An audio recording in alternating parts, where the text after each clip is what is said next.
put on your You turntable. ain't about that life.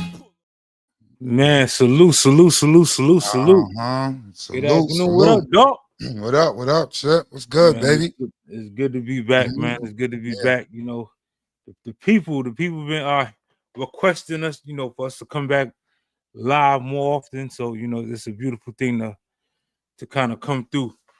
You know, salute to the chat, man. You know, everybody, y'all go get yourselves some snacks. Go get yourselves some refreshment. We got a real good show ahead of y'all for today. Elevated me, salute, fam. Definitely see you, me too. Let me see who else.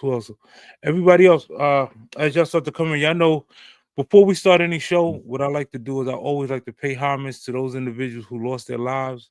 So if you lost a loved one, to all the Lodies and Lodettes and anybody who lost a loved one, or if your loved one is locked inside the belly of the beast, this is the moment where we take a moment of silence just to commemorate them, to make sure that their legacy lives on.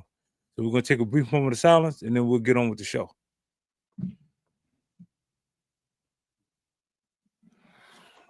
Salute. Salute, fam. Appreciate you pulling up. Man, we got a good one ahead of y'all today, man. You know, somebody that's, you know, a part of the culture and then branched out and started his own movement and thing and stuff. And you know, y'all see what it is in the film and the movie industry and stuff. So you know how we are. This is what we do here. You know, we just show light and support and, you know, help out brothers and sisters that are doing things in the culture and the movement. You know, that's for anybody that's doing something. If y'all doing something, tap in with one of us, me, Chip, or Big Man, and, you know, let us know what's going on. Like, look, player, I got this going on. You know, I got that going on right now. I'm the coach. And if we see, you know, we notice that you've been recognized, that you have been doing your 1-2, even if you haven't, just come through. If you want to come and get on the platform and speak your truth, speak some knowledge about what's going on, about your history or just about your music, you know, whatever it is, just holler at us and come through, you know. Plus, we want to put an end to that stigma of, well, they only invite people on Supertrife when it's negative.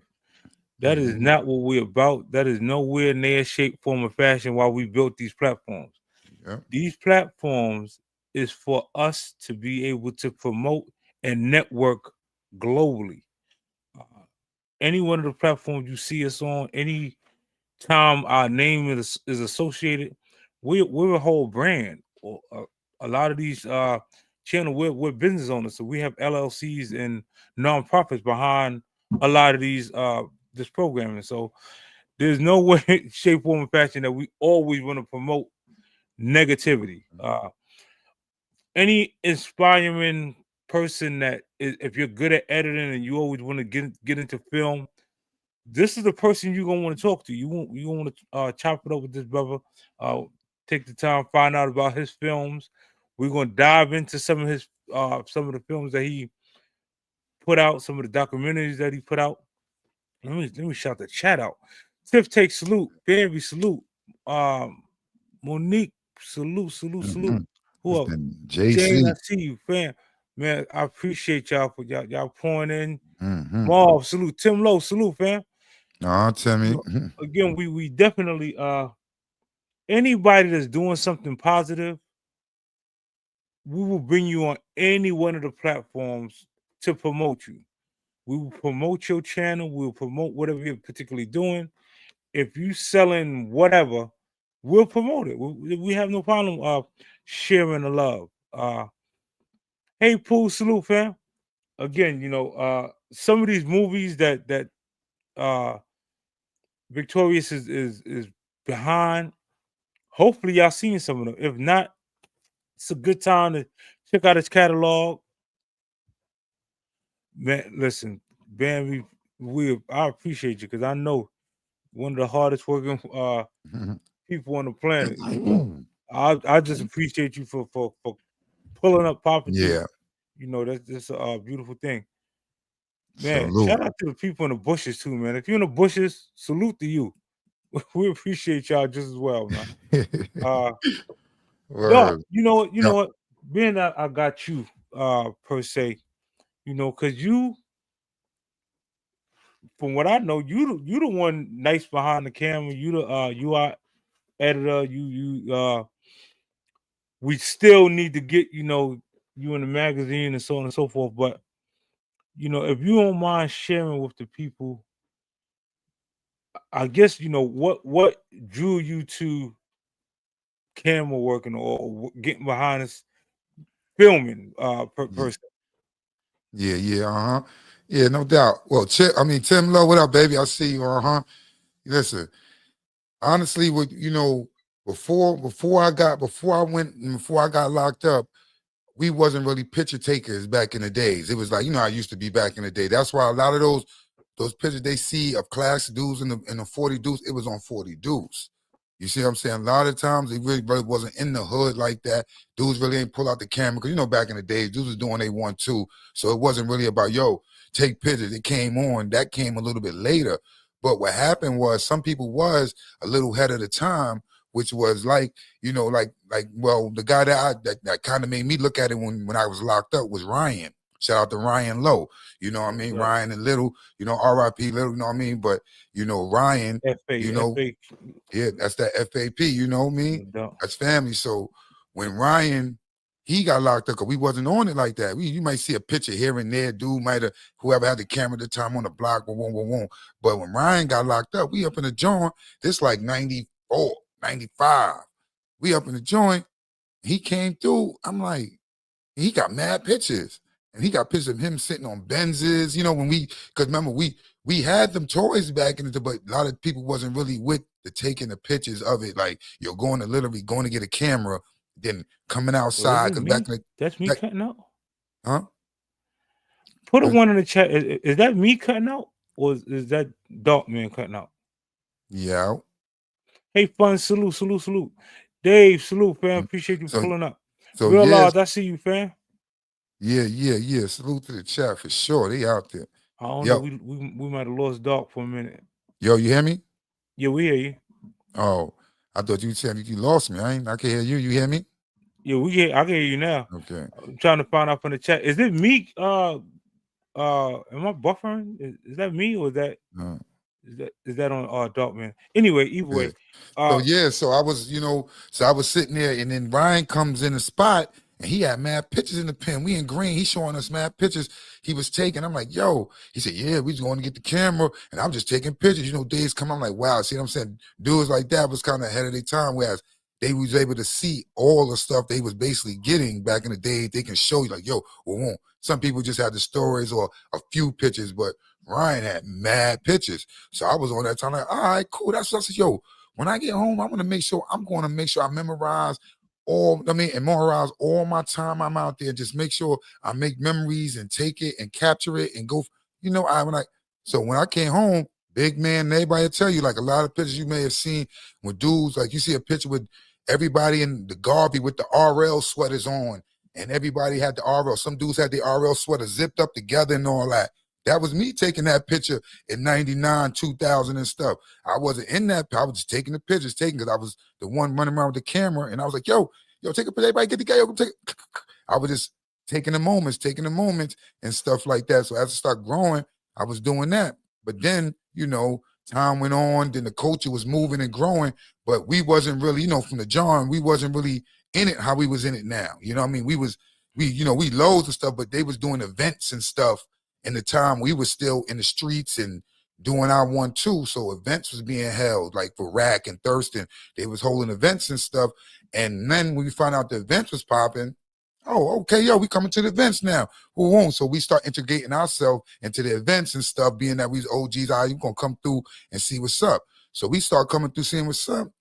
I start noticing we taking pictures, but nobody really documenting the time we here together. Like nobody got the movements of us. Like it's cool to have a picture of us standing there still, but it's more nicer when you see like the classic video for the culture is that classic video with Boost and Billy. You know what I mean? Cat Mike going in the hallway, videotaping everybody, Ralph Lowe, B Bob, you know what I'm saying? Dudes in the hallway and he bugging with them and stuff and laughing. Listen, this is a classic time because during this time frame, like, first of all, a lot of us we wasn't into social media.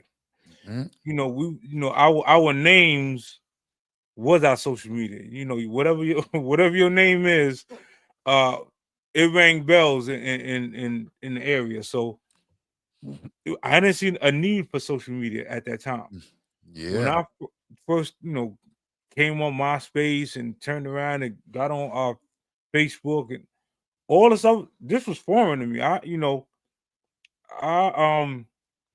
regretted not having some of the pictures from back in the day, some of the glory day pictures. Luckily, my sisters and them, they did send me mad pictures when I was in the feds and when I touched green, so on and so forth. So I still got some of those pictures. And then when I came home, it was like it was up. It was like, it's time to put your money where your mouth is and started buying homes and flipping money and so on and so forth. So it was a good thing. Man, shout out to the chat, man. We appreciate every single one of y'all. But but like I said, I was, to finish off, it's just more on when I seen the events was being held and nobody was taking pictures. I said, you know what? Let me get into this film and let me start going to these events and taping these events and doing that. And so that's what had me start getting behind the camera and stuff. Everybody was taking their pictures, but we was more, I was like, you know what? Let me start videotaping it. And for me, videotaping, I said, you know what? Let me start a podcast. Let me just do something with this equipment other than just coming to these events and taping that and that. I said, let me start a podcast and see what's going on. I tried out a person or two. And then, you know what? My boy God the Lifer came through and me and him just start chopping it up ever since. And we just start doing our 1-2 politics as usual on Thasessiontv. And we just start going from there. That was like, 2015 or 14 or something like that. And You know what I mean? That drive inspired me. Like that, me sitting down, it was like yo, Darkman, they on, so it must be something cool. Let me jump on, and I started I actually got with Velo in them, but I'll get into that story later on. But see, it's more about, for me, it's more like we said, it's more about leaving footprints too. You know what I mean? Like, people know you can probably make money off this, that, and the third, but we not making no money off this like that. You know what I mean? So it's like, for me, it's more of just making sure I leave some type of footprint in the sand for people to go back and check out if they want to know who Dark was or who Dark or Darkman Lo was from SJP. You know what I'm saying? Okay, yo, we can go on YouTube, we can see what he's about and see how, his interactions, what he was talking about, and they can judge from their perspective of who a cat is or who the dude was. So that's more like, make sure just leaving the footprints. And plus, it's plus for my kids, for the future. So, kids and grandkids, they could see grandpa some type of way. If I'm not here, they'd be like, oh, that was your grandpa, that's your granddad. So it's all about documenting, man, and leaving legacy for yourself, man. Any one of the mods, if y'all can drop Dark's channel, the Thasessiontv, I would greatly appreciate it. Whatever channel y'all watching this from. Without further ado, man, we have the award-winning. I was the Academy. Let me give him a grand, the grand finale entrance. This gentleman has not only paved the way for the culture, but for life itself. A lot of stories, a lot of documentaries that he is responsible and that he's behind truly embellishes us, us as not only as low lives, but as African American males. So if you have not seen any of his films or his documentaries, there's a fine time we're gonna have him come up here and drop his spill. This is, like I said, this is a brother, this is a family, this is by all means our award. It's not too often that you can reach out to a producer or someone in film. Film director that's accomplished and some, in some type of atmosphere, type of degree, whereas they can point you in a way or, help you out and do, you know what I mean? And help you out in some type of way, like, yo, you can go this way and make it happen, or go that way and, help you over them hurdles, man. Word up. No doubt. So but hold on, let me drop your put your thing on the bottom. To the so without further ado, we got the good brother Victorious, man. Peace, y'all. Peace, salute, Hey, salute, thanks for the salute, intro. salute, man. I appreciate the intro. Pardon self for not being here A on the dot. But it was good hearing you, Doc. You know what I'm saying, build on that and the journey, because me and you had built about doing mad stuff together. You know what I'm saying? Past whatever amount of years. So this is always a platform. Whatever you got involved in, I want to be involved in as well. Yeah, no doubt. You know what I mean? Good brother Victorious, you know what I'm saying? We definitely gonna make something happen in the future with, you know what I mean, with things going down, you know what I mean? As soon as we get everything, all the, all across all the T's and dot all the I's and stuff, and we get things situated, we definitely gonna lay something down. It's definitely gonna be Victorious and ULL, Dark, some type of collaboration going on in the future. So you could definitely, stay tuned for that for sure.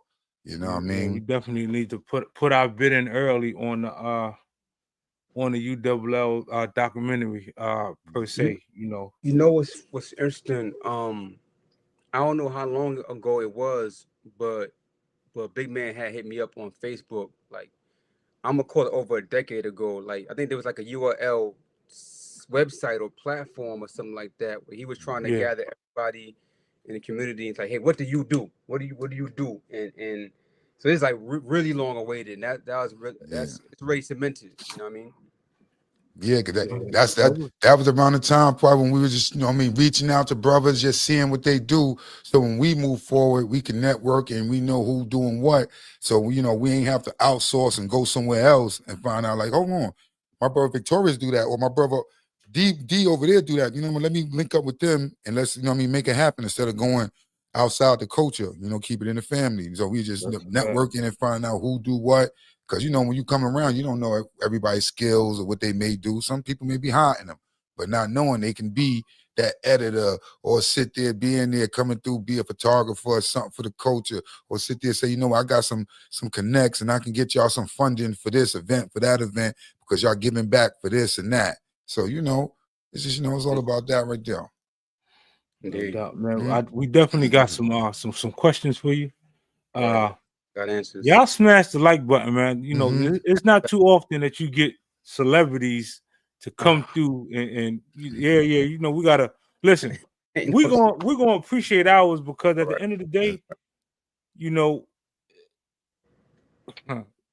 if we was doing negative, they would have quickly acknowledged all the negative we was doing. So now we're doing positive.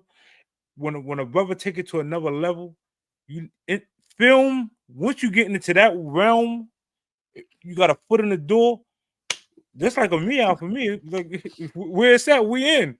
You know what I mean? You got the door, but let's go. So, again, and it's a lot of people on the team who are content creators that want to get into film. So some of these questions is really for them. It's really to help them per se pursue their dreams and so on and so forth. And y'all in the chat too. If y'all got a question or something, just ask us, put in the chat. We're scrolling up, we'll see it for sure. Yeah. And chat, please assume chat that I'm not paying too much mind in the chat, so don't say nothing to me. But if you do, tell me your real name so I know who it is. But I'm gonna be focused on these two gentlemen right here. No doubt. Let me pull some of these. Let me pull these. I'm about to join the chat though. These questions. Or somebody. All right. Whenever y'all ready, all right. So first question. All right. Yes, sir. What was the moment you realized filmmaking wasn't just a talent; it was your purpose?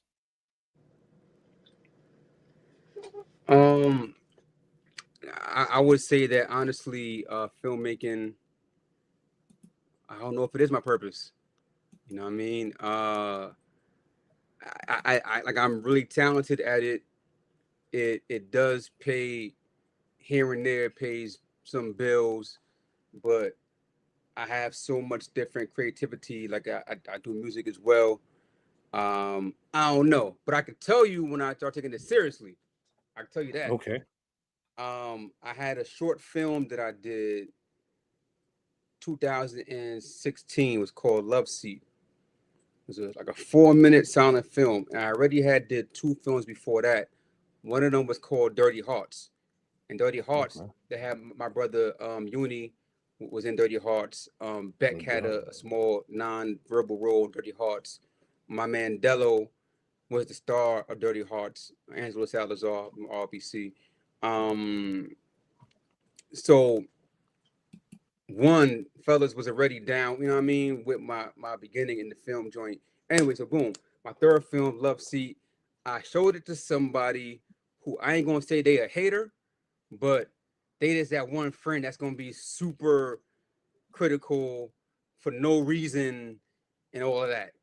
I said, all right, let me let this person see that. Let's see what they say about it. And I remember they was like, yo, you a good DJ, but you're a filmmaker. And I said, damn, you know, if half a hater really feel that way, then I'm a go in. I had already won an award for Dirty Hearts. A lot of the fellas came through from Low Lights and RBC. I already won an audience award. So I was like, all right, this is something that I could do because I don't know what else I'm going to do. You know what I'm saying? I don't know what else I'm going to do with myself. Yes, that's it. So I'm still, bro. I'm still. It's been like 12, 15. I don't know. It's been maybe 12, 13 years, and I'm still like flying off the seat of my pants, trying to, you know, what you say. I eat what I kill with it. So I haven't really saddled into like, oh, this is my purpose. Or, oh, I'm just like, all right, what's the next project? What's the next film? So I know I didn't answer that question directly, but No, I'm you sure you got some shit from listen. that though. Yeah. Spectacular to me. Second All right, question. cool. Let's do it. Growing up, Yeah. who were the storytellers or filmmakers that shaped your vision?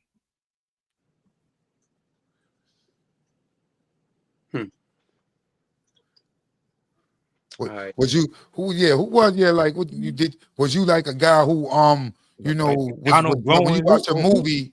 Did you watch watch the credits to watch the director who did the movie? You know those and was your angle or how some people sit there like me. I got a habit now. Ever since I get behind the edit, I got a habit of now watching how people edit things now on TV. Like when I'm Right. watching them shows with my wife, those, the Love and Hip Hops and the Joinskis and all them, how they be editing it. I'll be like, bet. That scene they just showed us, that was an earlier scene. They just replayed it back. This, or they, it just, those are things I look at. How was that? Was that one of the angles you took, or you was just, in it? You look at movies, when you looked at further than just the movie itself and the actors. Yeah, not growing up, I would say I can tell you what I was watching though. And not necessarily who. I didn't really pay mind to who was doing it. I know what I was seeing. I know that it's a mixture between LA Law and Goodfellas, where I really like legal stuff and crime dramas. And when I was going to my junior high school notebook, I saw like in 7th grade, I wrote a script. It was like a mafia script, you know what I mean? Because I had a lot of those books in my household due to my father, was really into that type of stuff, my family really. And so I would say a lot of books that I read. I read this Wise Guys, which is the book that Goodfellas came from, and I read The Godfather maybe more times before I even seen the movie The Godfather. But when I started actually making films myself, it was kind of like the opposite. It was more so things that I was not seeing. So the film Dirty Hearts I spoke about earlier, that was just about being from East Flatbush and being Panamanian, and just different things that I seen and things that was in my life. I haven't seen anyone really do my life, really. And so a lot of my films, I find different through lines to where I can relate to it because there's no one there. Now, as a personality, I like Antoine Fuqua, who did Training Day and I think Brooklyn's Finest. I like Antoine Fuqua because he's from the hood. He's from Pittsburgh. He's from the Hill District. He went through a lot of stuff in the hood, and so I was like, I could relate to this person because he comes from an environment where you might not necessarily make it, you know what I mean? And so he was able to make films about the hood, but also he did King Arthur, you know what I'm saying, as well. So I always look at him as like a measuring point of what I'm able to do. But I'm lying to you. I'm fucking lying. You know who it was? Matty Rich. My bad. Forget Okay. all that. And when I say lying, they're gonna be like, he said he's lying. You know what I'm saying? I'm saying like I'm just, you know what I mean? Straight out of Brooklyn. Straight out of Brooklyn. 1991. Straight out of Brooklyn. I remember my moms and other parents got us together to watch Straight Out of Brooklyn. I think at that point I'm maybe 15. I don't know how old I am, but they told me that a 19-year-old made that. And even though I didn't go right into film with that, that always stayed in my mind. Like Matty Rich, Straight Out of Brooklyn. Then he went and did Inkwell. Then he was gone. But a 19-year-old from Rail Hill Projects did that thing, and I was like, all right. In my back of my mind, it's like I could do that. And even as an adulthood, even nowadays, I look at Matty Rich as like, yo, he did that though. You know what I mean? For like he maxed out his credit cards and he sold all his stuff and all that and went around and he started his thing and the dude I think Larry Gilmore, the dude Lawrence Gilliard, who ended up being in The Wire as D'Angelo. I think he started out, I believe, Straight Out of Brooklyn. So yeah, that is my answer. Okay. Matty Rich. Matty Rich, no doubt. Matter of Right. fact, hold on, let me see something. I think we transfer. We got some of this joint here. I just ran across. I just remembered you said the Dirty Hearts joint. I said, hold on, let me see if cause I remember you said Uni was in that joint. Yeah, I gotta get that to you. Oh, we right here. I got action. That's you found it. I couldn't find it. I found it, baby. I put it in Spanish. I put the Spanish subtitles. Look at that. We can't hear it though. Let me see the volume. Let's go on. It's getting better. But nah, Ricardo feels that he have to be in the streets. He has to do this. Fuck the streets. The streets will never do anything for us but leave us in jail or body our people. Fuck the streets, man. But nah, that's what Ricardo wants to do. He wants to do it. It's Ricardo's way. But I'm telling Ricardo, relax. We got this. Bigger and better business. The home team. That's the team, you know what I mean? Listen, man. Right. Let me see. Y'all see this the Dirty Hearts joint. Y'all need to, you know what I mean? The couple good brothers up in there. Look, you know what I mean? That's what y'all go check it out. Go online and check it out. Search it up, you know what I mean? And get that man. Dirty Heart. Where could it be found at? I don't know, dog. Where you find that, dog? I didn't even know it was. That on YouTube, Facebook. It's on Facebook. What's this? It's Dirty Hearts. You see it? Let me see if you see the name Dirty Hearts. Mm-hmm. What's this? Cornerzono? Full version. Same Dirty Hearts in Spanish. I'm letting y'all know. Y'all should go and watch this. Yo, what else is on there? Oh shit. Watch this like the next couple of days before I take it down on Facebook. It's coming down on Facebook. Watch that's it right there. So you know what I mean.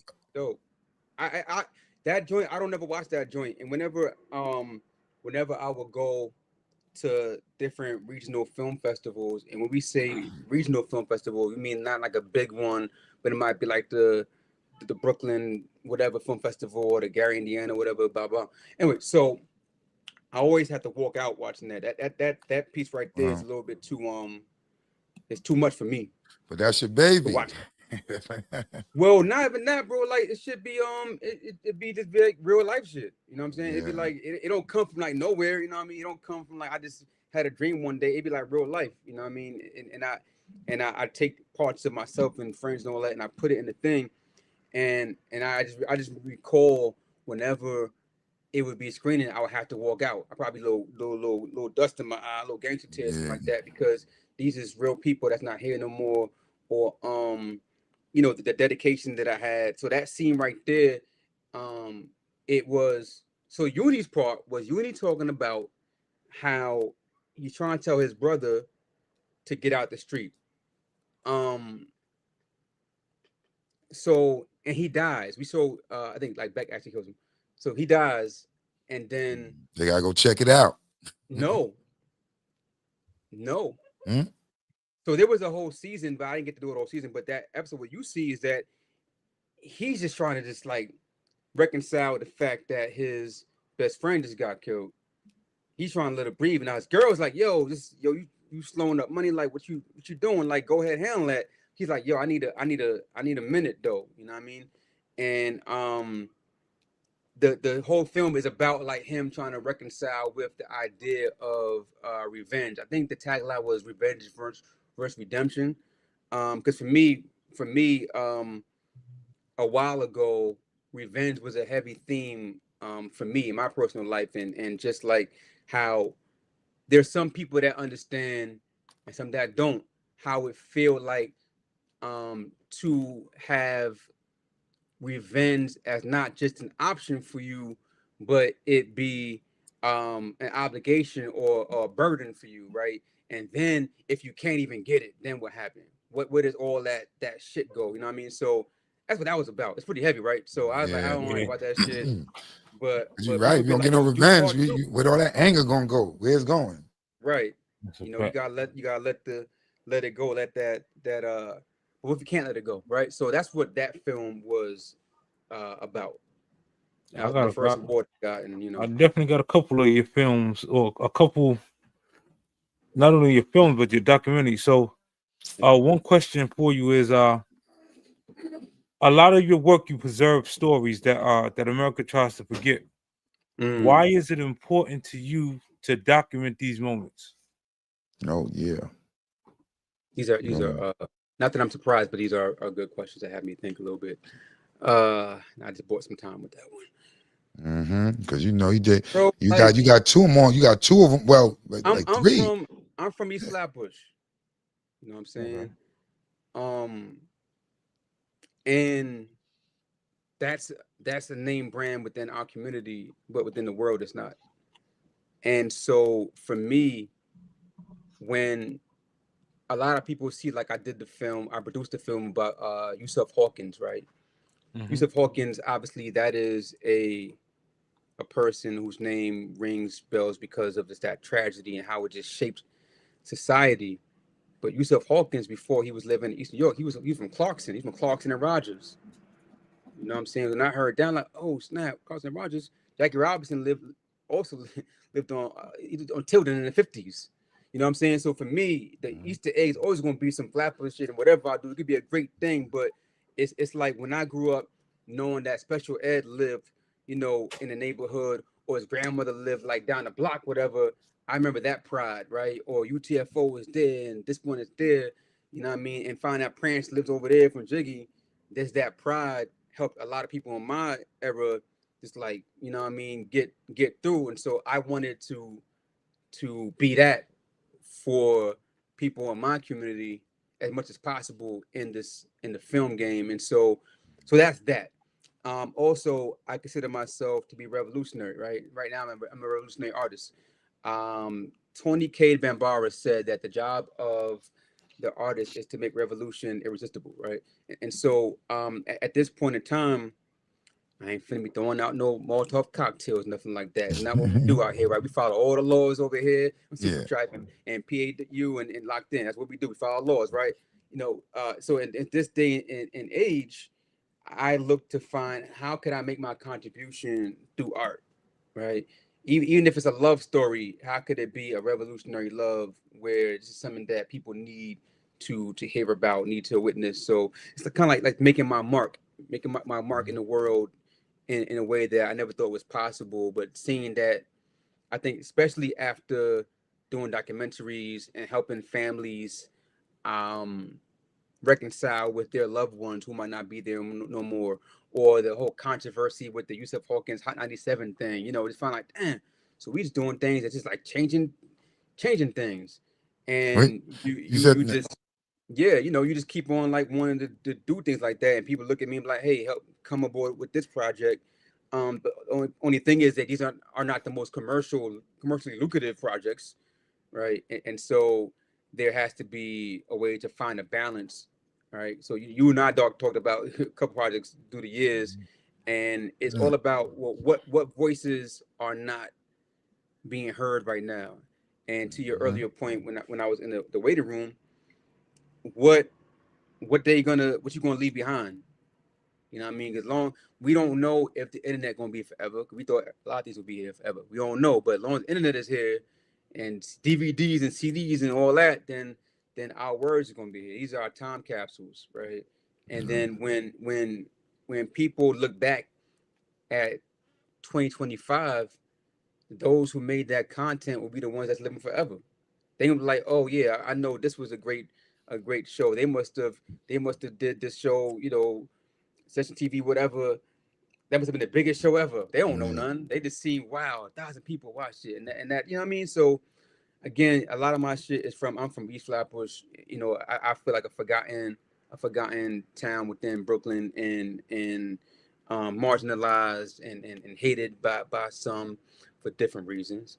And I'm always looking for a way to just be an ambassador for good, ambassador for good. Yeah. Right. Well, we touched on Yusuf Hawkins. Hold on, if we gonna touch on. Hold on, let me see something here. Let me see, cause they gotta know. Like I said, we got somebody up here. We gotta, so they acknowledge and know what's going on here. That this ain't just, this somebody of our culture, of our ilk that's with us, that's doing this one too. So I like showing love to the bro. You see, he on. Look at this, Rotten Tomatoes. They gave him 86%. You know what I mean? It's hard to get big numbers over there. Yeah. It's that Yusuf Hawkins. We gonna get to that action, man. Let them get. They gonna go and they gotta go and buy it, and go view it on their own. Go to the, But just go Google it. Yusuf Hawkins, Storm Over Brooklyn. Yusuf, he had that little spark in him. He inspired his brothers. I saw it early on. My cousin's going places. Damn, it's crazy. People in this post-Obama era want to look at New York in the 80s and 90s in the lens of today, don't quite understand that the racial divisions were over the top. Bensonhurst made people say, New York is like that. As he stopped, a bunch of white guys came around the corner, surrounded us. Next thing I know, I hear gunshots. David Avenue and 20th Avenue. Somebody just got shot. A bunch of white boys just shot a black guy. I gotta ask you flat out, who killed Yusuf Hawkins? It wasn't my friends, and it wasn't me. My son has been tried and executed only because of the color of his skin. This should have never happened to him. If they evaluate the evidence, they'll realize it wasn't a racial case. You'd have to be stupid to not determine that there was a racist element. Martin Luther King used to say, make the comfortable uncomfortable and make the uncomfortable comfortable. So I said, we should march in the neighborhood. My boy shot all that. And they made that known.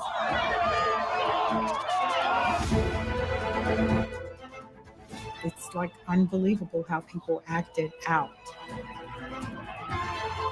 We're not just gonna go away quietly. We will be back, and that is a fact. One win has taken us. My brother's death went down. People was yelling out his name.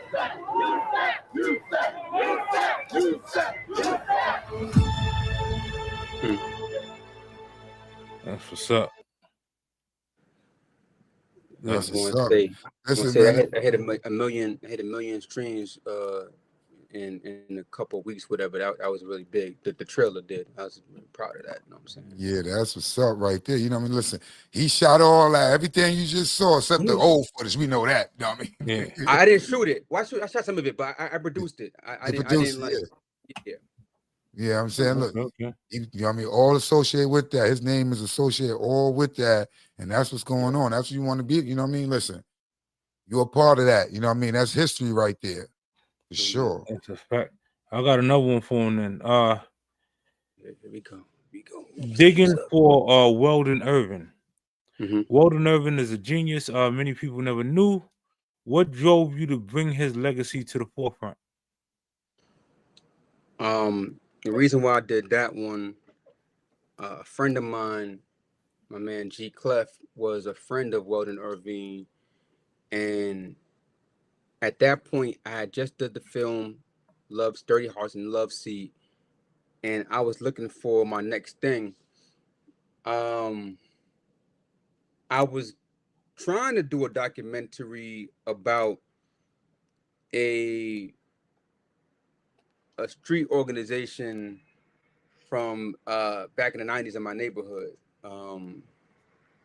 Flatbush, East Flatbush, Crown Heights, whatever. Very heavily populated organization. Please don't say nobody's name. So we had meetings about that. We was going hard, but then, you know, a couple people was like, it kind of slowed it down a little bit. It got slowed down, and people didn't really understand my worth and my value to it, because I hadn't done much. I hadn't done a documentary before, and all of my stuff was like 10 minutes long, whatnot.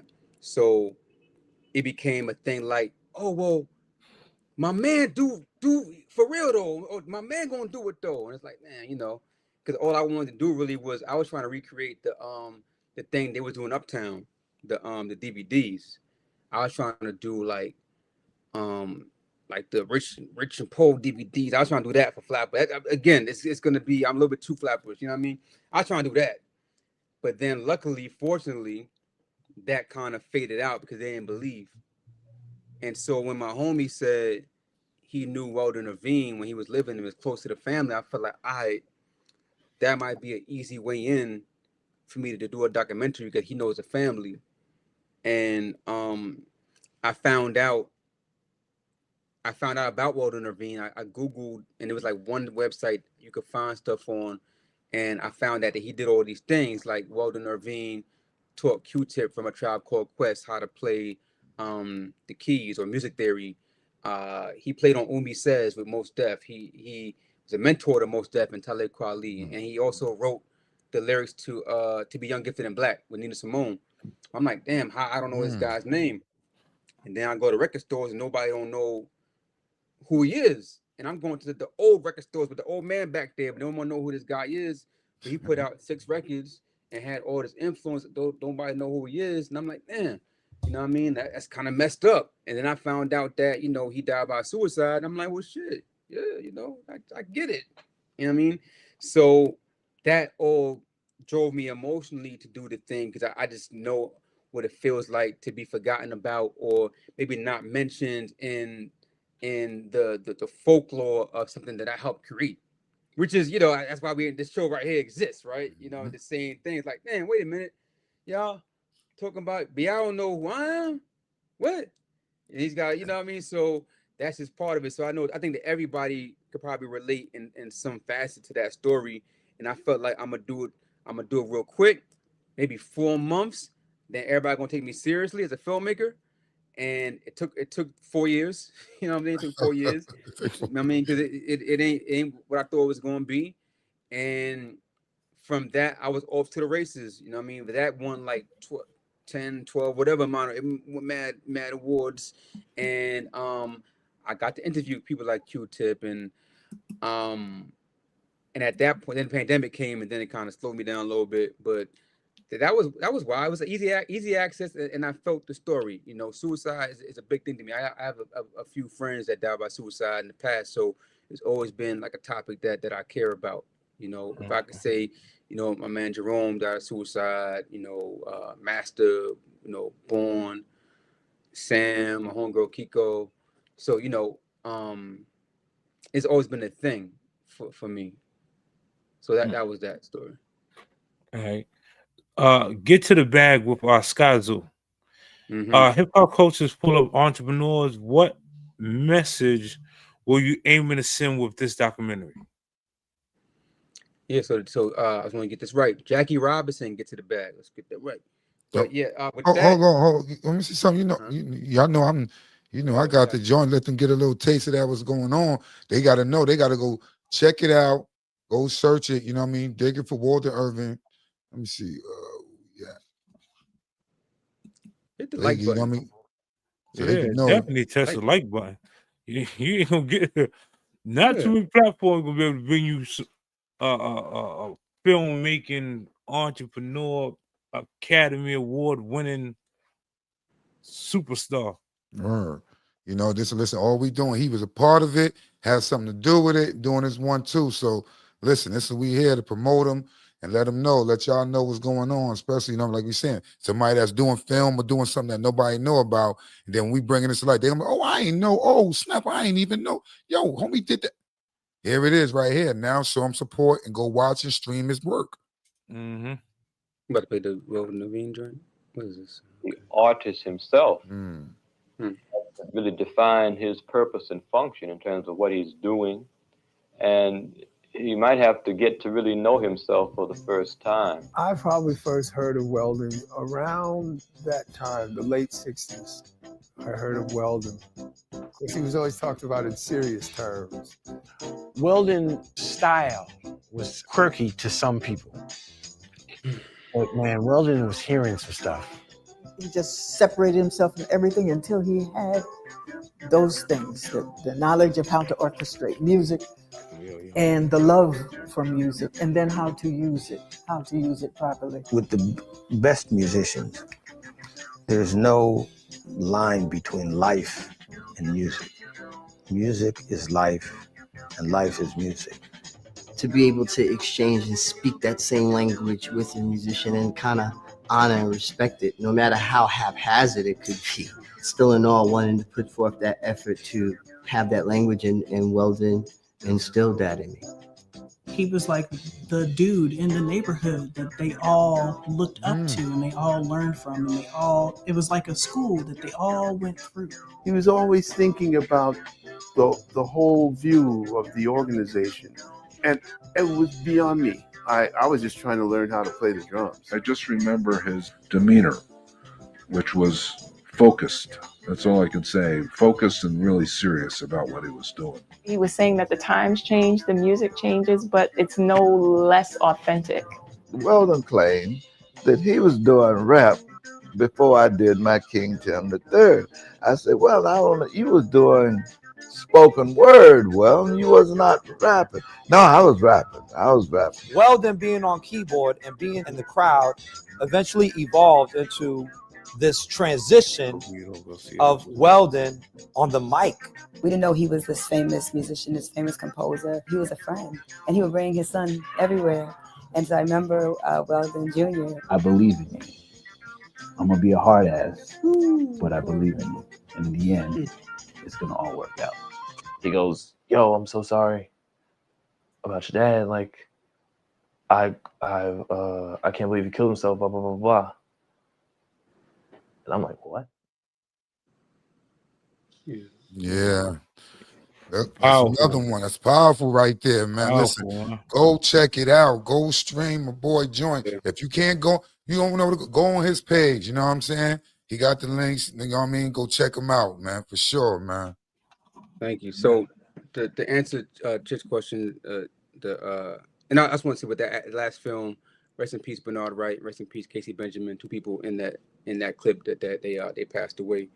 But for the Jackie Robinson Get to the Bag.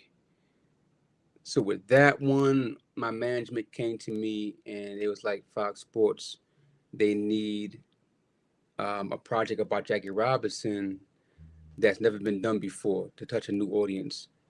So I went into like the direction of the youth, and I remember going on social media. I remember asking like, hey, what if you got children, like what sports players do your children like that, and why? And everything just started looking like it was about who was richest and flashiest. So I started looking into Jackie Robinson's money. And like Jackie Robinson was getting to the bag, you know what I'm saying? Like he was all these different ways to get to the bag. And I found out that he opened up a bank, he opened up 2 banks, right? After retirement, he retired early. And so I told him that I want to do a film about Jackie Robinson that is not about baseball, that is not about the color barrier. I think we different ages, but we all in the same, thing. We remember the Black History Month calendar where they had like, Jack Robinson and Matthew Henson and they all that. Like, all right, okay, thank you. Salute to all that. So I wanted to make something that the youth wouldn't pass by like I might have passed by about Jackie Robinson and show how he was not like people might call him Uncle Tom or something like that, but how he actually had a lot of revolutionary principles and things that was hidden about him, and how much he did for the Black community outside of the baseball thing. And they liked the idea, and I said, because I don't like too much narration, I was like, all right, we gotta do it with hip hop.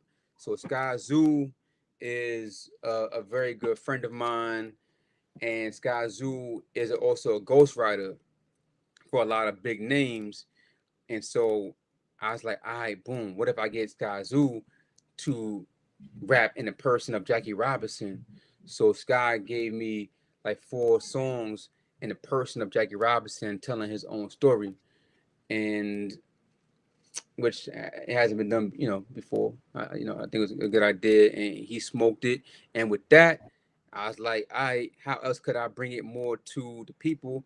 So I used to be a baseball coach, so I brought some of my former kids in it. So we have like the kids who are now teenagers reacting to different news about Jackie Robinson real time, because at that point, like, reaction videos was a big thing. I like reaction videos myself, so we got that. A lot of kids in my documentary. The teenagers, part of me, are the experts as well. You know what I mean, in the whole thing.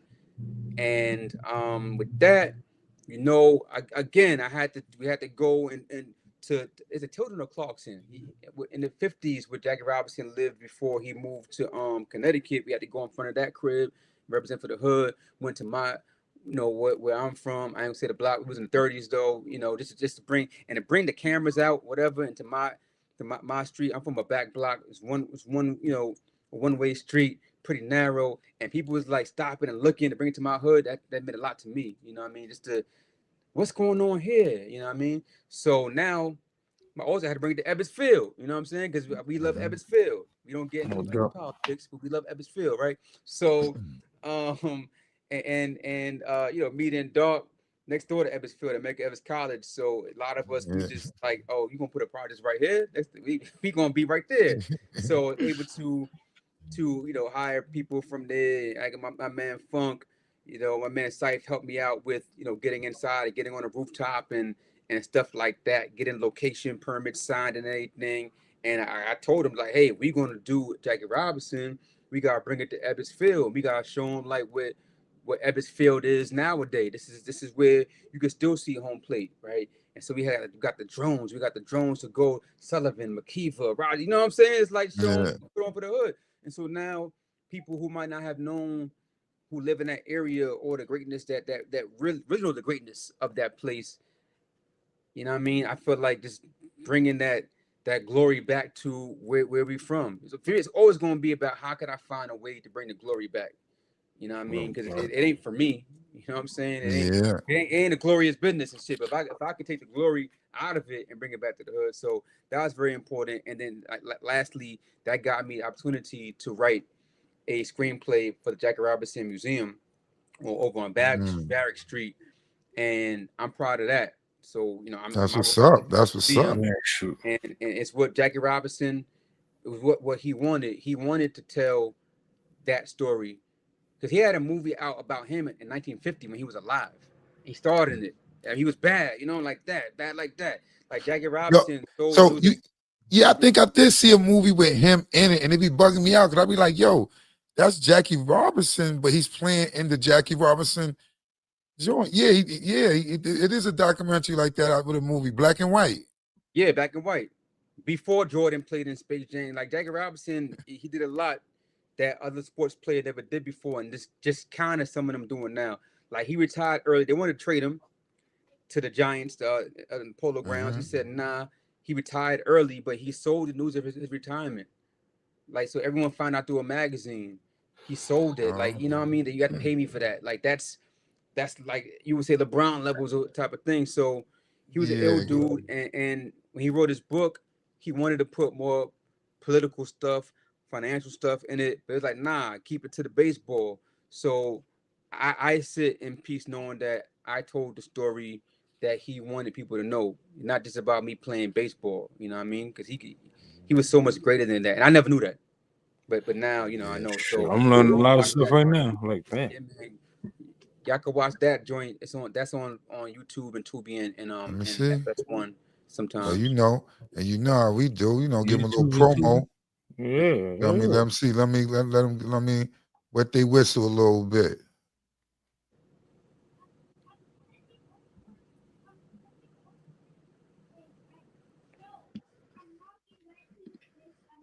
That's that Jackie Robinson joint.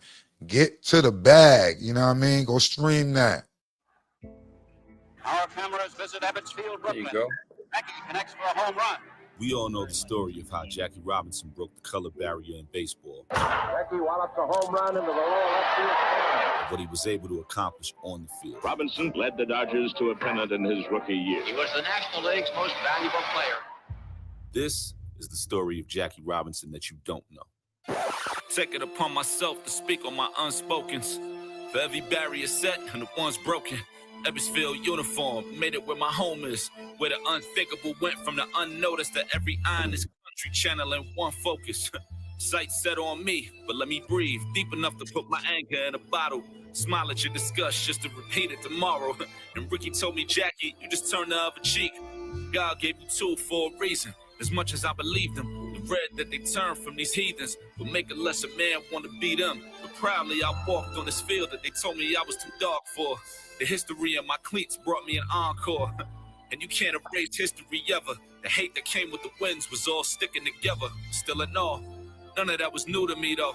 So it could never define me. Truthfully told, the all-star, the MVP, the world champ. I became who they said me and my nappy curls can't. But bet you they didn't see the vision beyond the pennant race. The opportunities I would literally give away. The agendas I always had in the tank. From chock full of nuts to Freedom National Bank. Led some of mine to call me an Uncle Tom capitalist. Pardon me for giving you my advantages. Humbly speaking, I cornered the admiring.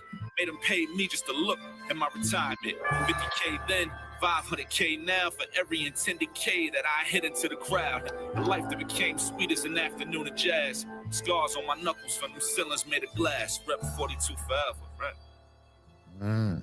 Pause.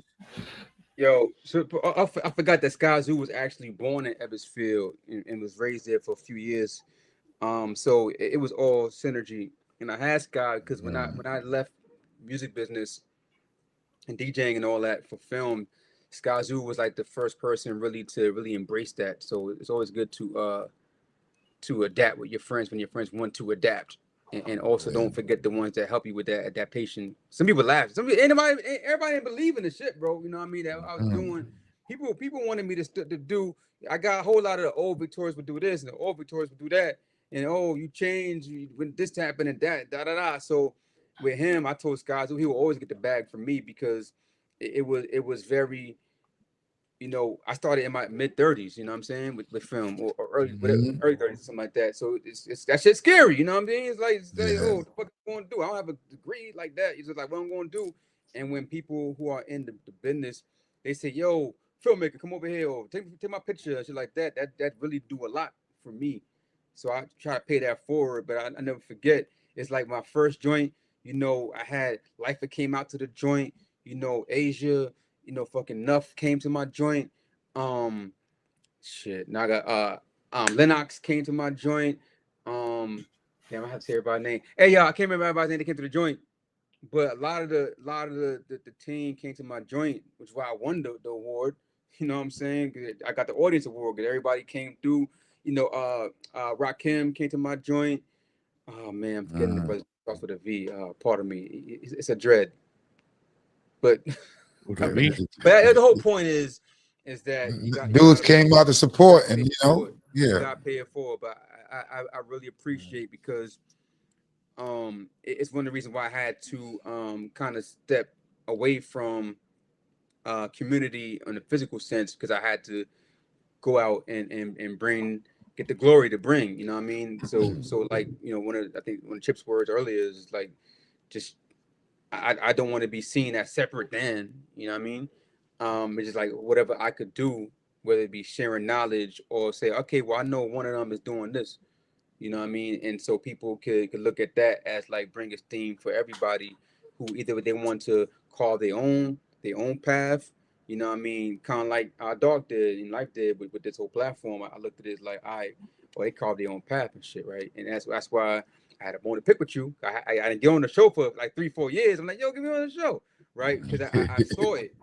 I saw it. It's like you said, yeah, I'm gonna carve my path, and that's why I'm super proud of you, because we have our we day twos.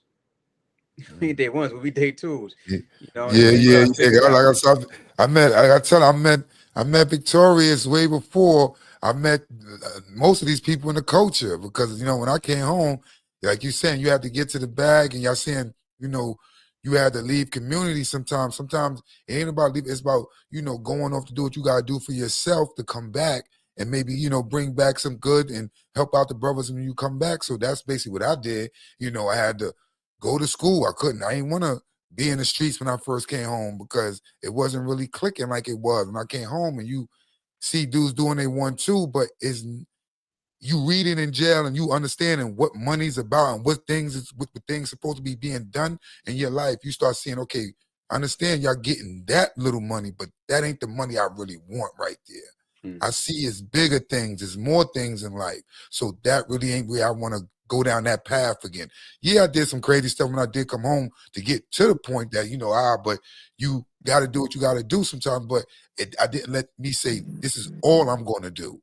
This is it. I'm not going to try another avenue. I'm not going to try and get a job somewhere. I'm not going to try and, you know, start a family or find me a good woman that, you know, that could hold me down. So, you know, if I'm falling down in the streets, I could go home and it's a safe haven or something at home. You know, all those little things. So that's what I looked at when I came home. So I went off to college, and that's when I met, you know, a couple brothers like that. You get to meet brothers in the world like that, saying, you know, let me go branch out and go somewhere that I'm unfamiliar with, or my comrades and we unfamiliar with. Went to college and ran into, you know, good brother Victorious and stuff. And me and him was building. He was telling me mad stuff about a crew before they was RLPC and all that. He was telling me there was something else, and there was some people he messed with that wear polo and stuff. But you know me, that wasn't in my space at the time. My space is get this money, do my 1-2. All right, cool. That's your right. All right, everybody wear polo. That's what I'm thinking. Everybody wear polo now. All right, that's cool. Well, won't.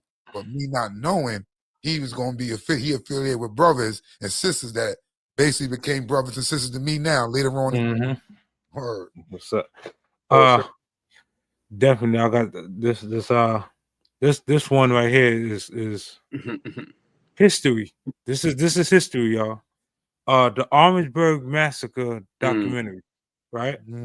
What inspired you to revisit such a critical, overlooked moment in American history?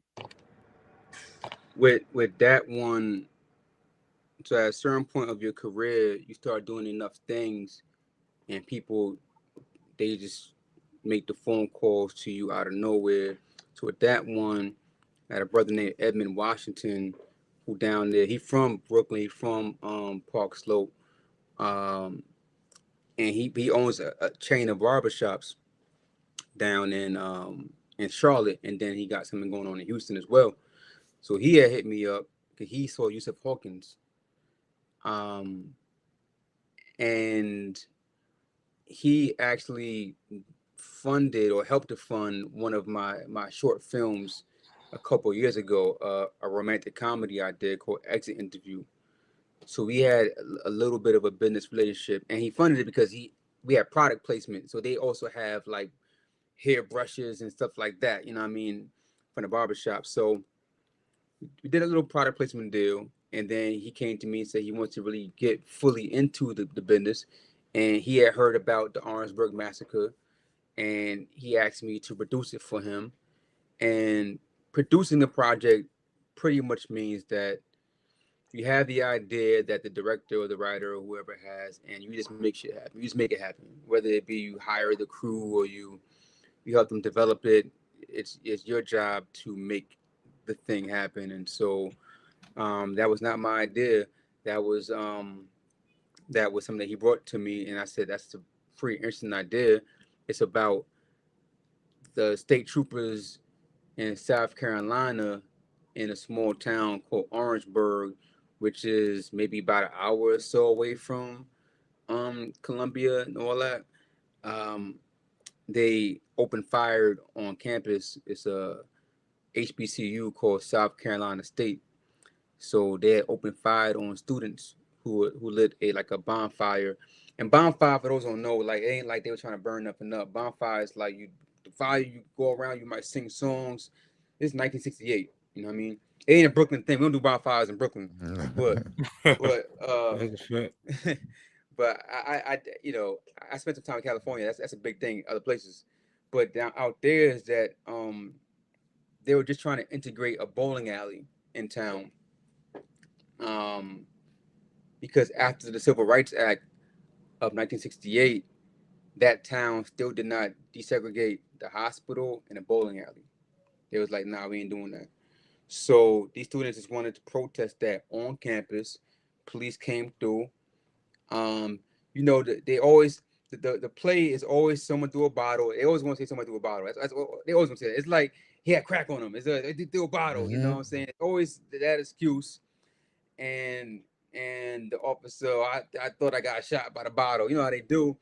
And respectfully to everyone who serves, you know, the community, law enforcement, but they end up shooting the crowd of kids, and they murdered 3 of them, 2 18-year-olds and a 17-year-old, and injured a few more. And it was covered up. It was covered up.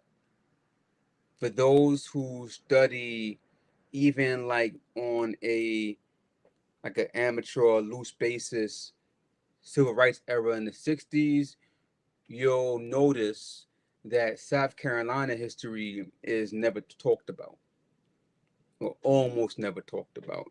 You might get Mississippi's, you get your Georgias, you get your North Carolinas, you get a lot, but you don't get South Carolina because the government was very, very tight with the press. So this happened before the infamous Kent State. This was the first college massacre, but they don't talk about it because, one, the government will have to show that they were complicit in the state-sanctioned murder of these children, and then two, I mean, it's just black bodies, right? Black bodies aren't that, you know, attractive. You can get away with not showing it, show it. Unfortunately, especially in those times. So I'm thankful that my man Ed and my man Terrence got me down with that. We are in production now. We've been doing it for maybe over a year now. Everything out of pocket. You know what I mean? There's no deal for that. And how that process goes, you can do your film one of 2 ways. You can shoot a little bit of it and do a pitch deck and shop it around and see if there's someone who will buy it, like a network that will buy it, or a larger production company that will be in partnership with you, and they'll have like cameras and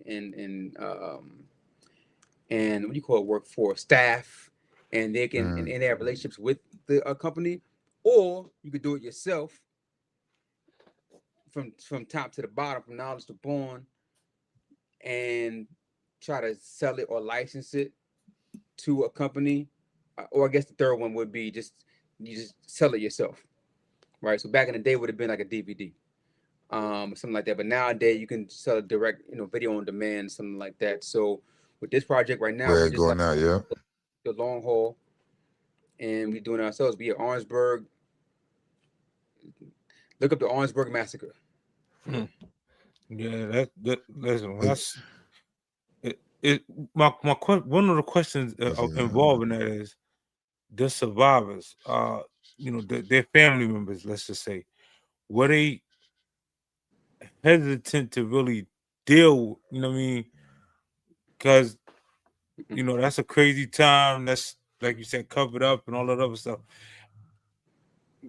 Were they hesitant to really share some things? No, the families that we've been able to interview so far, they really be thankful that someone's even talking about it, right? Because it's been so hidden. But I would tell you that in the town, it's like the ghost of the town. It's a very small town, Orangeburg, and they got 2 HBCUs in that town. And in South Carolina State University, every year in February, it happened February 8th, if I'm not mistaken. They have like a commemoration for it. So it's always fresh on the mind. Every student has to learn about these three people that got killed: Smith, Hammond, Middleton, and they just put like a bust of a statue of their heads on campus. So when we came along, family was like, "All right, let's go ahead and do it." And every now and then, the news reporters come. It's like an annual thing, and the kids they do like a little march from campus to the bowling alley. But I never only for digging for Weldon Irvine. I had a couple of people hit me with the "Who are you?" and "What you want to talk about my friend for." Yusuf Hawkins, definitely we had people. Not the family. The family was like, "Thank you," but it's always the other people. You know what I mean? The people who you would think would not be down with it, they be cool. It be the people who was like, how could you say no when this person's mom said yes or this person's son said yes? So you do Yeah. find sometimes people just they feel a certain possession about the topic, but the families, no, families are usually very thankful. So far, knock on wood, but also it's like we not dumb. Like we come how we come. You know what I mean? So they see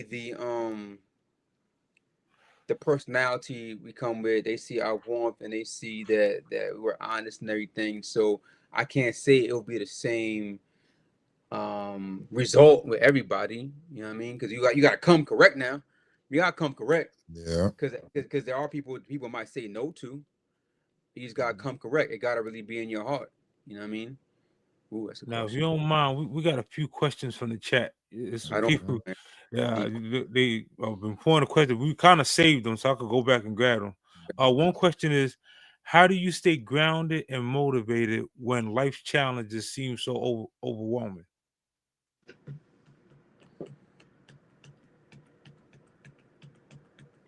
How do I stay grounded? I do hypnosis. I do self hypnosis. So I also am a hypnotist. Let them know about that. Yeah. Yeah, I'm a hypnotist. So I do some self hypnosis to ground me. I also have several friends that are able to ground me if I feel like I'm not grounded, or if they know me well enough, I might say something thinking that I'm hiding something, but they know, nah, you ain't grounded. You know what I mean? You ain't what's up with you? You ain't what's really, what's really good. So I guess I open that up. I open that up for certain people so they're able to gauge, where I'm at. You know what I mean? Yeah, so those type of things. Hypnosis, meditation, that stuff grounds me. I'm not a gym rat, you know what I mean? But when I do go to the gym, exercise, I run, that does also help ground me, like connect with my body, get the blood pumping and all that type of good stuff. Motivation, man, motivation. I be wanting things. I be wanting things, and I don't be wanting other things that I have. So I always look at to see where I want to be in life, what I want out of life, and how soon do I want it? How much longer could I live however I'm living now in this particular state? And in my mind, it ends up being like some kind of equation and algorithm. Is like, you gotta get it. I'm motivated because I'm a full-time artist. So when I wasn't, I might have could have played around a little bit, you know what I mean? But I am a full-time artist, and so I'm motivated. But like, oh, my stomach is growling, right? And I don't got nobody. Well, I ain't gonna lie, I got people, but sometimes, as a grown up without parents, it's like I'm gonna say in that context, I don't got nobody I can just like who's supposed to feed me or supposed to clothe me or whatever. I've lost it all before. I've lost it all twice. You know what I'm saying? So it's like I'm motivated not to lose it all again. Ain't gonna happen again. Knock on wood, right? So I'm motivated by just like the things that I see, my imagination for what I see for myself, and I know I watched enough. I watched enough in music industry and film industry and just like in life. I see what it takes to be successful, and I see that the science is about being consistent. And so I'm as motivated by stories that I know of other people that I see. Okay, if you don't give up on this thing, then you're gonna bust. You know what I'm saying? And so all that is kind of like what motivates me. I get inspired. Well, I get my energy from as well, just people appreciating the work that I do. And honestly, just like I got stories to tell, and I think everyone does have a story to tell, and I'm just motivated to continue to express myself through that. You know what I mean? I also am a big supporter of therapy. Therapy not for everybody, but I think everyone should consider therapy and say yes and no to it, but it should not be automatic yes or no. And so I'm big on that as well, for when you might need some supplemental help. You know what I mean? So all those things, and then I might throw on some music. You know what I mean? And I keep I got the pain playlist. You know what I'm saying? The pain got I got the Albial and the Sue Surf and all that, and the Millies and all that on there. I keep that for the gym. I don't do that to myself, because then I just be in the zone I don't want to be in. You know, it's easy to get into some of these rappers now. They like Albial, but like spitting that gospel. So I can't go too far into Albial mode. You know what I mean? So I carve out time for the pain. I carve out space for the pain, and any of the thoughts that will have me unmotivated, it has a time and place for that. I acknowledge it. It's a hard world out there. It's a hard world, hard business, hard everything hard. So I acknowledge it. I don't look at it as being weakness. You know what I mean? But I have a place for it, and I know where in my body I feel it, and I push that shit out. You know what I mean? I push that shit out. And yeah, so I hope you got something from that fucking Yeah, answer. definitely. Another question is, ask him to explain, and if he do have a SAG card, and how did he get one, and to let the people know who are trying to become an actor. So I don't have a SAG card. I'm not a working actor. I acted once, but if a person wants a SAG card, you have to be on SAG Productions. So SAG is the Screen Actors Guild.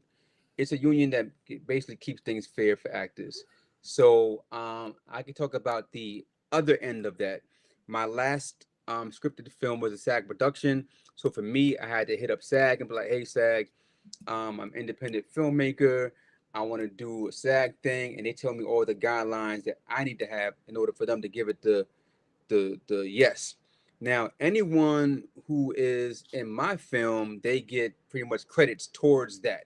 So please research everything I'm saying. But as a background actor on a SAG film, it might be a certain amount of days. It might be like 3 days on a SAG film. As a background actor, you can be a principal, which is kind of like a lead or main role in a SAG film. These will all get you your SAG card. Now we have your SAG card. Any other union though, you know, I know people got their SAG card. They can't work how they want to work sometimes, because like you have to work by guidelines of the union. I got people who are in various unions and they can't use their real name, you know what I'm saying? Or they can't like, yo, I wasn't really here. So it's once you get a SAG card, be sure you're sure. But it does help though is that pay scale. The pay scale, the insurance, it helps with that. But your flexibility does get low. So I would say you go to backstage.com or actorsaccess.com, look for some roles, and on the description, it will say if this is a SAG film or not. Most films you might see will not be, but I would say just keep on acting and getting up there, because the other thing with a SAG film, if I'm doing a SAG film, I'm paying a lot of money, or I'm paying more money than I would if it wasn't a SAG film. I'm gonna get some good actors. Now, I ain't finna get somebody who's new. You know what I mean? So the SAG films, basically, you get they basically get funding or something. They having some funding, or because when you say independent, there are fees involved in making a SAG film. Fees, insurance, there's a lot of things that you got to do to make it a SAG film, because they're protecting their actors. So I only do SAG films now, but back when I only did like this straight indie, it was cheaper because I could just yo Chip, I'm gonna give you like 150 and I'm that's all or no, I ain't give you nothing. I can't give Oh, you nothing. oh, You know what I that's what mean? you're saying. I could piece you off this, but give you something on the back end. I could give you this Yeah. now and give you this on the back end when they get production, when things get okay. That's when you're not SAG. It's, you know what I mean, you're independent. You can do with SAG too, but it's just more to work around. And SAG, you have to have a certain amount of insurance. This is first of all, I love all unions. Okay, we need to have unions. Yeah. I'm just saying that before you join the union, just know that there's a certain amount of freedom you have without it, but there also are benefits being in the union. So yeah, so I mean, I would say just keep on acting or start acting, and don't be afraid to do background acting in SAG films. So it's kind of like say you working for a company and they got a union and you working for them. Certain companies like we working like in the health field, they don't let you go work with another New York City hospital. You can't go work there and do business with them because you under contract, you got a union. But you can go to one of those the mom and pop, them off-brand hospitals that ain't affiliated with New York State and get a gig in with them. But like you're saying, it may not be as much money as it would be over there in the New York City hospitals. It'd be a little bit lesser or something. Right. And Yeah. again, it's a confusing thing. So I mean, Google whatever Darkman is saying because it is a confusing thing. Okay, so now I got some content creator questions. Let's see. One is what software do you use to edit? You know, if you don't, I use Adobe Premiere. Adobe Premiere. Okay. Adobe Premiere, yeah. Yeah. Let me go into these questions. Because a lot of people, what's the other one they use? The other one, the Final Cut Pro, Final and Cut. Avid. Yeah. Okay. Not me. Adobe Premiere. What's one filmmaking technique beginners can use today to make their videos instantly look more professional? Okay. All right. Who asked that question? Elevated me too. All right. Salute. So a big part of that. So my mentor told me lenses and lighting. That's number one. But if you can't get like the right lens, you don't have someone to do the lighting for you, I think that what's really important, lens or light aside, even if you have the best lens, you want to make sure that the set design is on point, right? So set design is all the stuff that's in the picture. So when you look at stuff, y'all go turn on the TV or movie, you're not just going to see nobody in like a white room and then like that. You're going to see the bookshelf or the black cow. You're going to see different things, right? Set design. Even you, Chip, you got the wreath behind you. That's set design. The logos behind you. You know what I mean? So with that, it's not just objects, it's colors too. So you might be like, it's how you dress clothes, right? You might be like, boom, I'm gonna have the burgundy couch, and the actress, she gonna be wearing the blue, the navy blue. Then I'm gonna have the yellow, whatever. So when you look at it, like, damn, this is beautiful because you have the wardrobe and the set design is all complementing your vision. So I would say, I don't know if anyone these channels is stranger to it, but play with the colors. It's all about the colors. All about you got to coordinate, right? So that's number one. Have stuff in that frame that looks good and the colors they all match. Don't have nobody come through with no black shirt. They gotta wear something that pops out because the camera likes that, the eye likes that. And also, pro tip, taking photos and filming, get off of the wall. You want something they call depth of field, where it's like you want the background to be not totally fuzzy, but you want it to be like creamy and swirly. Ooh, Jesus Christ. Yeah. Pause. He said creamy. Pause.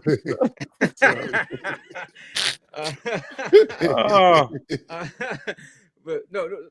All right. We're talking about. All right. This thing called, time out. There's a thing called bokeh. BOKEH, right? and it's I'm sweating right now. and they do use creamy and swirly as like, you know what I mean? How to describe that? Yeah, how to describe that? Yeah. But it's kind of like boom. It's kind of like how you have when you put your background on blur. It's kind of like that with less blur. So you want that. You want whatever you're filming to stand out. When you're on the wall, you know it's not. It looks flat. You don't want flat. So Yeah, I gotta blur my background some more. Get off the wall. Get the couch off the wall. Have a distance between yourself or your subject and the wall, and it's already gonna look better. That's what your portrait mode on your phone or cinematic mode essentially is trying to do, trying to bring the subject forward and the background kind of out. See, So like some of the things. I'm playing with mine now. Let me see. Yeah, something like that. There's so many questions. Let me see. Yeah, what my background. What are 3 things creators can do to make their phone footage look cinematic? All right, now we getting the free consultation. We lucky we over here with Supertrife and locked in and PAU because we don't always do this, say for free. However, I would say, come on, man. I mean, it's a phone, yo. It's a phone. It already got cinematic mode on it, so I can't help you with that one. Cinematic mode, bang, do that. I would say, boom.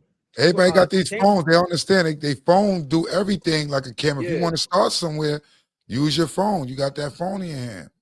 Yo, man, exactly. I would say maybe do the frame per second is 24 FPS or 24p they call it. It's good.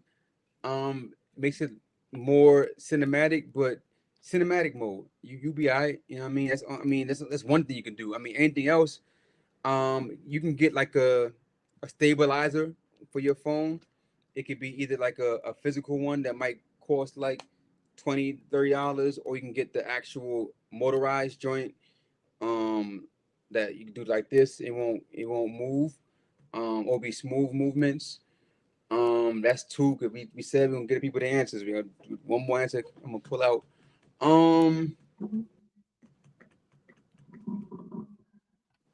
Be well lit. Try to do daytime stuff. Yeah. Do daytime stuff or just be well lit. I've done a lot of stuff on cell phone that people won't realize is cell phone. I've done a lot of music videos on cell phone. So yeah. So I would say turn it horizontally, but now I'll do that. But now people like the content for the vertical content. So that's a whole nother thing that I can't walk you through that because that's not really my lane right now. I'm doing that myself, but I would say for now horizontally because you're gonna want it to be on a laptop or a movie screen. So do it horizontally, and if you know it's going to be only for cell phone or social media, then yeah, you can do it vertically. No doubt. Man, listen, we appreciate you coming up here and sharing not only your wisdom with us, but building, taking the time to build and give back. Like this for us, this is a give back. Like you sitting there and educating us on I ain't a lot of this stuff. Now I got to go back and research Jackie Robinson. I had no clue that he retired and bought a bank and all. I didn't know. Well, so now it's good to chop it up with some people and find some things out and expand your knowledge base. For the chat, let me make sure Tiff Take Sassy, Melinda G, Love Child. Word. Salute to the chat, y'all. Yeah, listen, Joker, all Epi Poo, like y'all, Herman King, salute. Man, y'all the real MVPs, man, because y'all took the time out to come and show some support and show some love. And Sony, I see you, fam. Definitely appreciate you. Especially if you are a content creator, right? And you want to learn, some of these tricks and tips and all this other stuff, because you want to take your editing to a next level. Reach out to him. Just his information will be in the description of this video on all of the platforms. You can reach out to him and just let him know. Just say, Dark or Chip sent me and da. Don't stop here. Tap in with him. You know what I'm saying? They darker Go chips go at me see because some I of the be films. Go watch the films, man. Like the film. Tell a friend to tell a friend. You know, each one teach one and all that other good stuff, man. What is Because it? we average. It's We're Victorious alive. Creates on IG, right? Yes, sir. And I'm gonna need y'all to Victorious come out. Creates. We putting out a film, a scripted joint called The Next Shift. It's set in Jersey City. You gonna like it. It's like Juice meets like something. I don't know, but y'all gotta come out to see the film. I'm gonna let you know. Yeah, we you gotta can't. get the focus. You gotta get the focus on your lens. You got that bootleg camera. See, you can't have a bootleg camera. You got Victorious. Yeah, Victorious, but let them know you gotta you get. making me look bad. Yeah, you got you. That's what I taught you. You gotta get the auto focus camera, dog. Focus on here and do it. I gotta play with this new camera here and do the damn. Victorious Creates. Hey, the shit. The what's that? The item view. When you supposed to view the item, it's supposed to go up close. It's supposed to focus, but I ain't know which button it is. Nah, that's the one from Temu. okay. Man, I gotta don't find out listen. what The button ones that from is. Temu don't work, man. Word. Not meant to be. Nah, there's a little button you're supposed to press on the button to make it zoom in and that you be able to focus, see Victorious. But it's Victorious Creates, man. Victorious Creates. Thank you. You know, it's a pleasure. Man, You know, listen.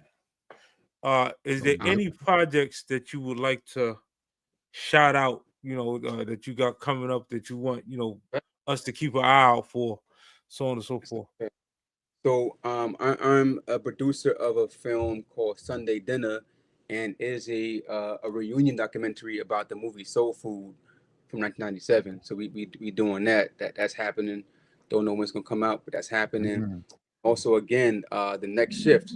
Next Shift was directed by my homeboy Audio Ash, and it's starring a brother named Jordan Owens and Matthew Taylor Zuniga. Zuniga. I should have probably asked him how I pronounced his name beforehand, but you know, it's a really, really good film. Really proud of it.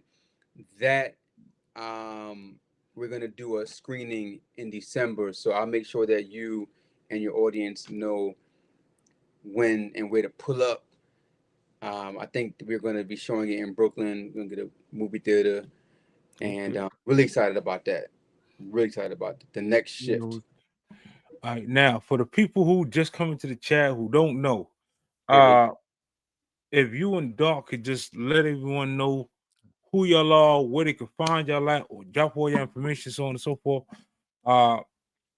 it would be a huge help because a lot of them outside of the culture, a lot of people only know kind of like the YouTube us. They don't know the ins and outs of the culture and so on and so forth. So if you could just let them know who you are, where they can find you at, so on and so forth, it'll be helpful. So my name is Victorious De Costa, and on Instagram, Victorious Creates, and also Instagram. Someone had a hypnosis question. So Hypnosis Life is where you can find out more information about the hypnosis joint, and on Facebook if you want to do that still, Victorious De Costa, and yeah, I'm on Threads. I'm not on Twitter, not on X, whatever, but how you get me. No doubt. Yeah, like, share, all these type of things. No, yeah, for sure. Make sure y'all go stream his movies and stuff. Like you said, go to this page and you'll find out what's going on. And find the links to whatever movie, whatever flick you want to see. Because he do got a few indie joints too that we ain't even touch up on. So you know what I mean? He got a catalog, he got a profile, you know what I'm saying? Got a portfolio going on over there, man. So definitely go check out his work. And that's why I'm so proud, that's why I love it. Just so proud to have a brother that I know that in that world, you know what I mean? Because a lot of brothers out here that we know that had those dreams that like, I want to do that, and didn't do it, and sat there and said, and then deterred and went another route. He sat there, stayed focused, stayed on his dean, and said, you know what? I'm gonna leave certain things alone. I'm gonna go over here and do what I gotta do, because I could come back to that and show my love and loyalty and show my respect to the brothers, sisters, whoever when I get back. But I'm no good to them if I'm over there twisted and you know what I mean? What I'm doing.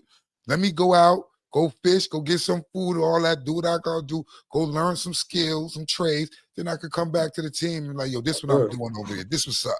I'd rather show people how to fish, bro. Like I don't. It don't turn me on. People like, oh, do my story. I'd rather all of us do it, or whoever one do it. Like we can all do it. It don't gotta be just be me. That ain't no fun. You know what I'm saying? So I would say, those of you see this after the live broadcast, please don't hit me up with an idea. Well, maybe that it might be a good idea. But I'm gonna say you do it. I'm gonna say you do it. I tell everybody, yo, use my name, throw my name on it, so they feel it's official. But you fucking do it. I gotta do everything. You do it. We go all like, you know what I'm saying. Long as you definitely put them, because it ain't like you saying you come to me and say you do it and that's it. You saying, yo, you could do it because listen, this is how you do it. Go over here, boom, boom, make that, make those connections, and then boom. If you need numbers, just hit me, boom. But like you saying, you don't want to have to be like, oh, I'll be on the footwork and running, because a lot of times, like you probably been in the bond like that doing it, where plans and movies and scripts done fell apart, but you put a lot of work into it that was like unnecessary. So now you have to point out, like, listen, okay, if it's worth it, yeah, cool. But if you come and you see that dude want to be a filmmaker, want to go ahead and do it. I'm gonna show you how to jump them little hurdles that I had to jump and run into when I hit, you know what I mean, when I was coming up, and you help the brother or the sister out. So that's what I mean. Dog don't get enough credit for being diplomatic. I meant that. That's what I meant. I didn't mean like you go and do it, get out of here, but I meant that what he said. Yeah, I say it like that from now on, right? You say, wait a minute, player. Oh man. Wait a minute, player, not like that. What he means is this. Thank you. All right. Yeah, so help you out, King. So, Doc, for those who don't know, who like we know you. You know, I mean, Doc is Doc. Just we're gonna get that full interview that for the catalog for the Are You Locked In for sure. Yeah, we definitely. I definitely need work for y'all brothers in the Are You Locked In magazine. It's a digital magazine that we now host. We have several issues already out, but definitely need to have y'all on this. One is to promote your page and also whatever projects y'all particularly have, and it'll get the people who don't know who we are kind of accoladed to what we're doing on the positive aspect. Because some of them only know the low life side, So, but Doc, if you can let them know quickly who you are. Yeah, man, listen, man, they know what it is, man. You know what I mean? Are You Locked In, peoples? You know what I mean? Supertrife. And y'all know Thasessiontv, the Thasessiontv, baby. You know where it is. That's where you can find me at. Me and the God Life are doing our 1-2 politics as usual on the Thasessiontv. You know what I mean? We just, holding it down, you know what I mean? Showing them, talking about the politics, what's going on. And then you can scroll down there and get some of the history of the culture. That low culture that we, wave the flag and we do our thing for and stuff. But y'all know what it is. It's at DarkyDark5 on IG, at DarkyDark5.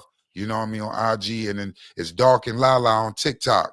Dark and Lala on TikTok. With wifey doing our 1-2, living life, enjoying life, and celebrating life, man.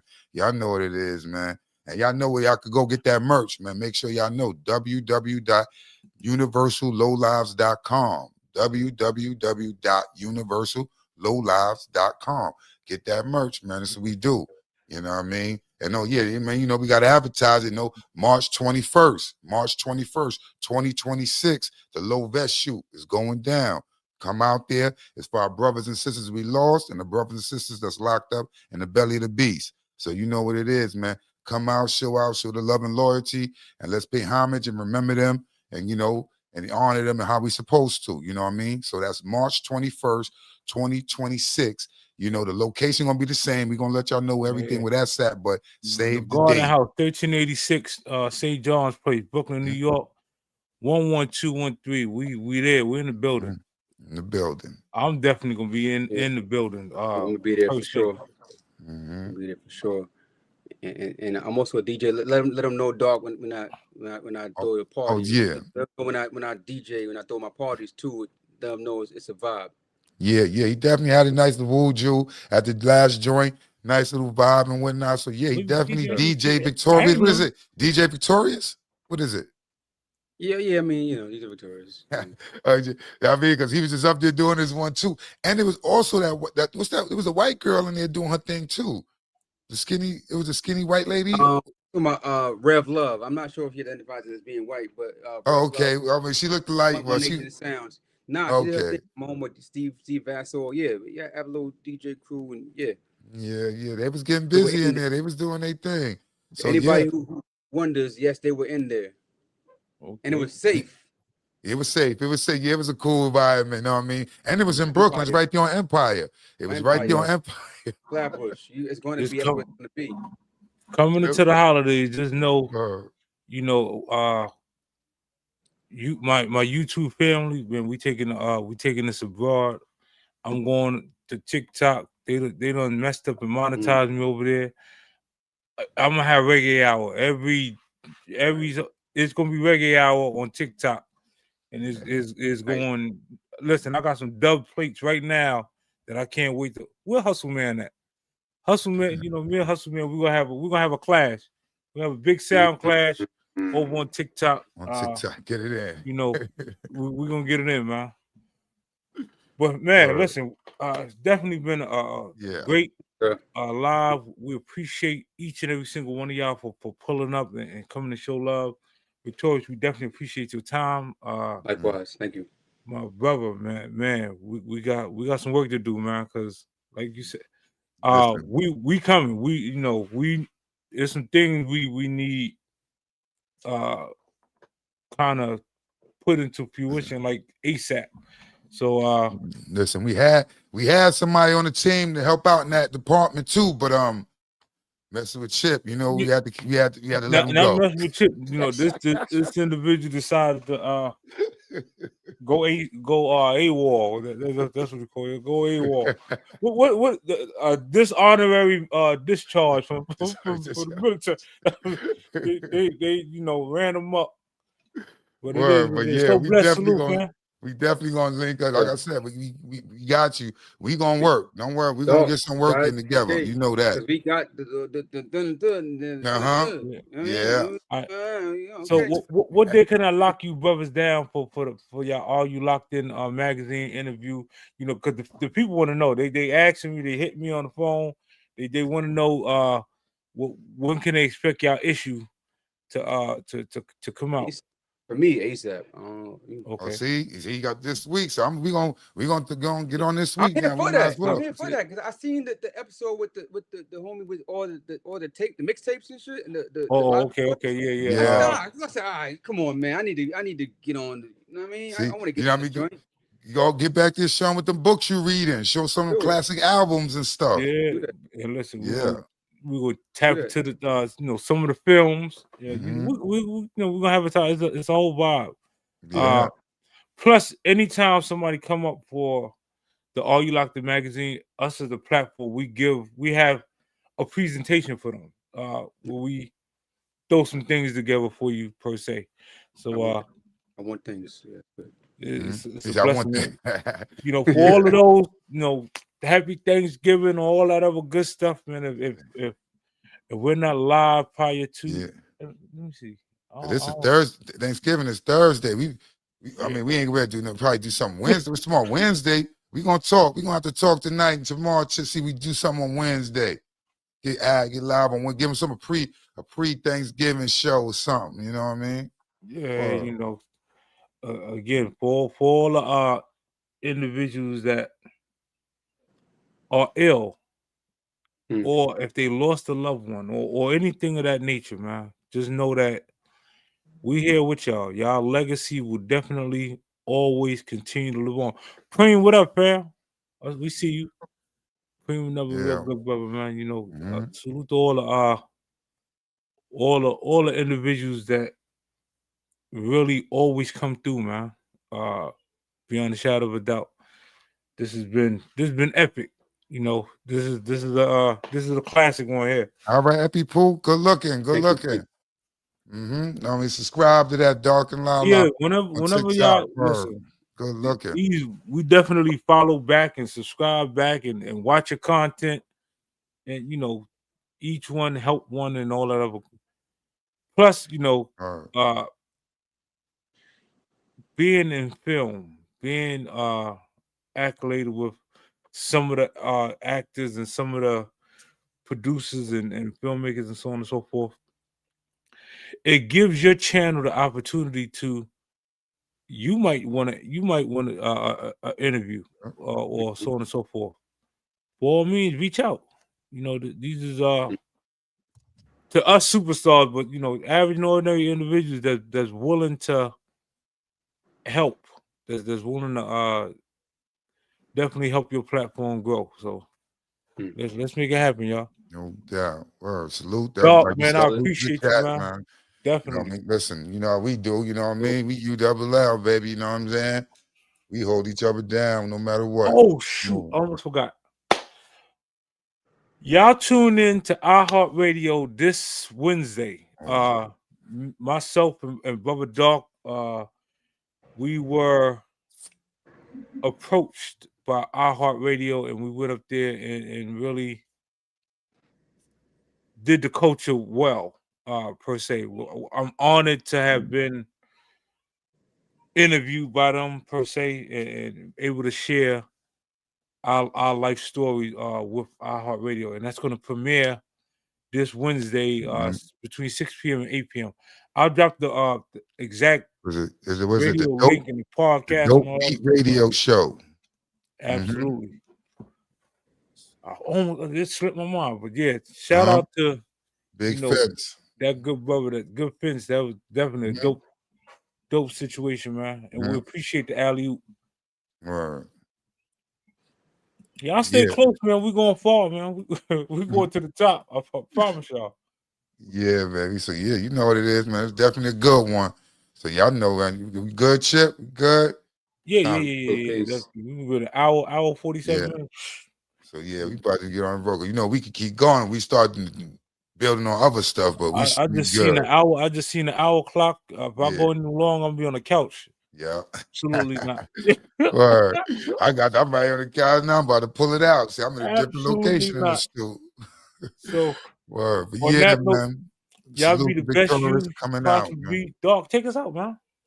Oh man, salute, you know what I mean? Salute to everybody, man. Salute to the chat. Y'all know what it is, man. Yo, make sure y'all go to www.universallowlives.com and get that merch. You know what I mean? Hold it down for the team so that we can keep growing and keep doing what we do. Get that Ralphie's Kids merch. That Ralphie's Kids merch. Oh, you know what I'm saying? You know it's always close by. It's always close by. Listen, holla at Don't think it Hustle ain't Man good. for your We'll custom pull it out. your custom jewelry pieces, man. These is so fire. Yeah, Hustle you know. Man, you know, they got the whole Yeah. shebang, all custom made pieces out of this world. Also, you know the merch. Indian head is up there. The Ralphie Kids hats. Them Ralphie Kids vests The best is on the out. way, baby. And if y'all better get them now because them pre-orders is almost gone. Them pre-orders almost gone. So y'all better hurry up. You coming when they drop. Y'all gonna be sitting there like, yo, I ain't get it. Listen, it's not. We going moving on to the next. We moving on to the next. Word. But yeah, make sure y'all live life, enjoy life, and celebrate life.